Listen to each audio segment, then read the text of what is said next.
वंश न्यूज, दलित पीडित व शोषित जनतेचा खणखणीत आवाज। दिशाताई, कामठी तहसील कार्यालयामध्ये 4 जानेवारीला कार्यक्रम झाला। श्रावणबाळ योजनेच्या लाभार्थ्यांना भारतीय जनता पक्षाच्या लेटर हेडवर त्यांना म्हणजे हप्ता मंजूर झाला आणि एका राजकीय पक्षाचा कार्यक्रम कामठी तहसील कार्यालयामधून होतो, हे कितपत तुम्हाला योग्य वाटते? नमस्कार, मी दिशा जनकापुरे, सभापती कामठी तालुका।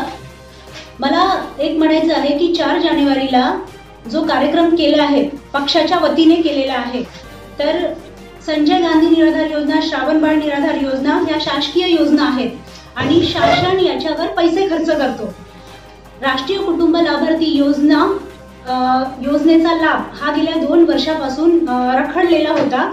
तो मुद्दा आम्ही वारंवार घेत होतो मीटिंगमध्ये, तर त्याचं अनुदान आपल्याकडे येणं बाकी होतं असं नायब तहसीलदार साहेबांचं उत्तर होतं। आता तो हप्ता मंजूर झालेला आहे, ते अनुदान आलेलं आहे आणि आता त्याचं वाटप होणार आहे असं त्यांनी सांगितलं।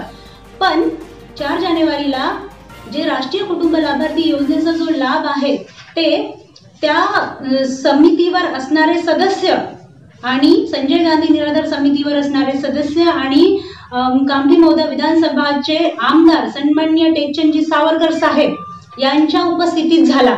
मला एकच म्हणायचं आहे की भाजप पक्षाचे आमदार आणि त्या समितीवर असणारे सर्व सदस्य ते काय आपल्या खिशातून पैसे देत नाही, हा शासनाचा पैसा आहे। शासनाच्या प्रोटोकॉलनुसार तो पैसा शासनाच्या पद्धतीनेच त्यांना मिळाला पाहिजे, ते अनुदान शासनाच्या पद्धतीने मिळाला पाहिजे। आणि मला माननीय एसडीओ साहेब आणि तहसीलदार साहेबांना हे विचारायचा, हा प्रश्न विचारायचा आहे की त्यांनी तिथे त्या कार्यक्रमामध्ये कस काय सहभाग दिला? ते तिथे हात बांधून खाली मान करून उभे होते।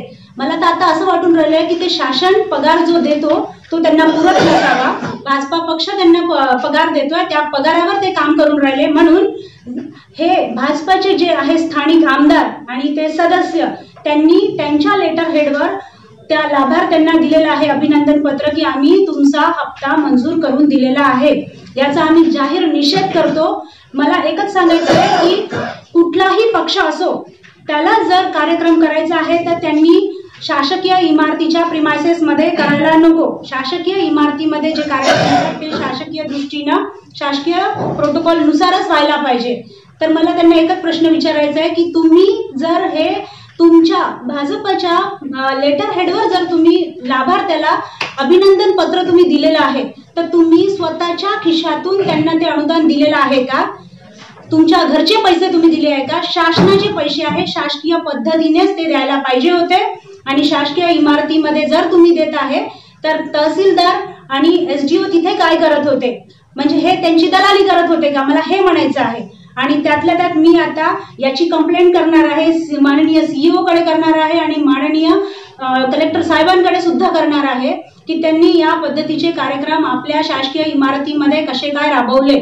आणि त्वरित त्यांना उत्तर पण मागणार आहे की जर हे दलाली करत असतील तर त्यांचा आम्ही निषेध करतो, आम्ही काँग्रेस पक्षाच्या वतीने निषेध करतो। इथे सन्माननीय सुरुताई कुते पंचायत समिती सदस्य पण आहेत, सुमेध भाऊ रंगारी पंचायत समिती सदस्य आहेत, आमचे उपसभापती दिलीप भाऊ वंजारी आहेत।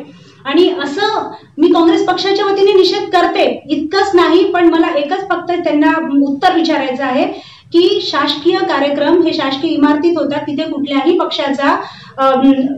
कुठल्याही पक्षाची ढवळाढवळ नसायला पाहिजे। जर त्यांना हा कार्यक्रम करायचा होता तर शासकीय इमारतीच्या बाहेर करायला पाहिजे होता, जिथे त्यांना शासकीय अधिकाऱ्यांना बोलवायचं नसतं। जर शासकीय अधिकारी जर कार्यक्रम करत होते तर तिथे भाजपा पक्षाच्या आमदारांना आणि त्या समितीवर असणाऱ्या सदस्यांना राहण्याचा काही एक अधिकार।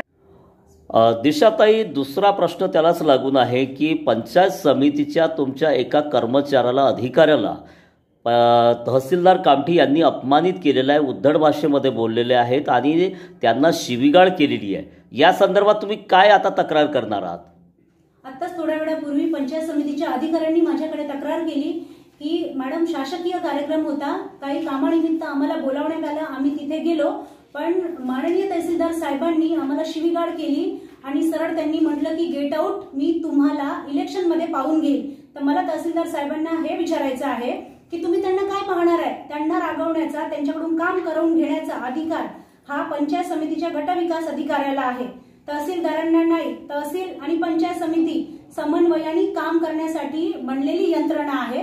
तुम्ही तुमच्या वागणुकीमध्ये जर त्यांचा अपमान करत आहात तर तुम्ही पण एक अधिकारी आहात, तुमचा पण अपमान होऊ शकतो. तुम्हाला हा अधिकार दिलेला नाही. तर मी यांची पण तक्रार कलेक्टर साहेबांकडे करणार आणि तहसीलदार साहेब यांना बडतर्फ करण्याची मागणी मी माझ्या सर्व पदाधिकाऱ्यांच्या वतीने करणार आणि पंचायत समितीच्या अधिकाऱ्यांना सुद्धा सांगितलेलं आहे की जर तहसीलदार साहेबांची वागणूक त्यांच्या प्रती अशी आहे तर त्यांनी त्याची दखल घेऊन त्यांची तक्रार कलेक्टर साहेबांकडे करावी, माननीय सीईओ मॅडमकडे करावी की जेणेकरून त्यांना त्यांची चूक लक्षात आली पाहिजे. हे लोकशाहीचं सरकार आहे आणि तुम्ही बाबासाहेबांच्या संविधानावर नोकरीवर बसले आहात. बाबासाहेबांनी असं कुणाचाही अपमान करायचं म्हणून म्हटलं नाही. हुकुमशाही नाही, लोकशाही आहे. प्रत्येकाला सन्मानाची वागणूक मिळणं हा त्याचा अधिकार आहे, सन्मानानं जगण्याचा हा त्याचा अधिकार आहे. म्हणून कुणी पण कुणालाही अपशब्दात बोलता कामा नये. जर त्याच्याकडून काही चूक झाली असेल तर तुम्ही त्याला समजवा, व्यवस्थित समजवा, त्याच्या वरिष्ठ अधिकाऱ्याकडे त्याची तक्रार करा. पण त्यांना जर अपशब्दात अश्लील भाषेत जर तुम्ही शिवी दिली तर तुम्ही त्या खुर्चीवर बसण्याच्या योग्यतेचे नाही. तुम्ही एक तर ती खुर्ची खाली करा, नाही तर आम्ही तुम्हाला तहसीलदार साहेबांना बडतर्फ करण्याची मागणी करणार आहोत. जर समजा अक्षय पोयम तहसीलदार या प्रकरणामध्ये जर समजा बडतर्फ नाही झाले तर पुढची भूमिका तुमची नेमकी काय राहणार?